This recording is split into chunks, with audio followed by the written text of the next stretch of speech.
Napil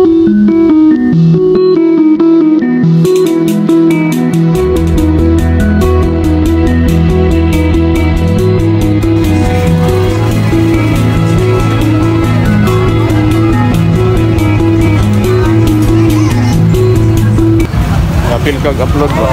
Hi guys, welcome to my vlog. Yes, hello mga kasuban, laban sa mga kalaban.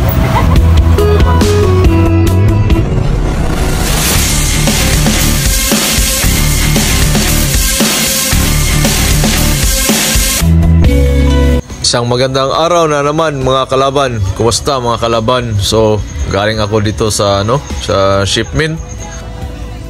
So, bumiyahe ako. Umalis ako sa bahay alas 11 ng umaga. Natapos ako mag-alas 3 na ng pasado. So, may nadaanan ako na bikiri. So, kumain ako ng tinapay. So, sa isip ko na sa bahay na lang ako mananghalian pagdating ko.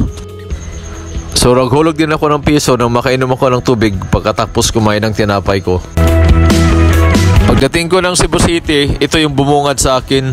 So, matraffic dahil sinara yung ibang kalsada, tapos nagiba yung ng ruta yung ibang mga jeep.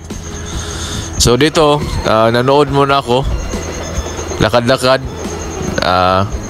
Ito yung anti-disperas 3 days before the proper Sinulog Day. So, yung Sinulog Festival, ito yung yearly na celebration ng kapistahan ni Señor Santo Niño dito sa Cebu. So, sa kakalakad at kakaikot ko, so yun, nagutom ako mga kalaban.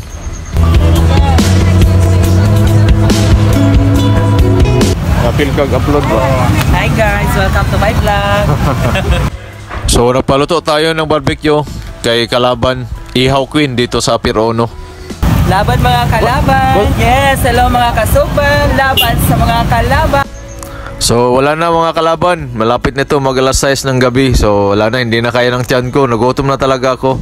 So, tabang-tama, dumating yung wife ko galing sa Bohol. So, sinundo ko siya sa Pantalan. So, ito. Nagsabay na lang kami na kakain ng maagang dinner. So, sinabay ko na dito yung tanghalian ko dahil hindi ako nakapanghalian dahil paspasan kanina yung yung pagprepara ng mga manok tsaka lahat ng gamit para sa shipment. So, ngayon lang tayo nakakain mga kalaban. So, ayos.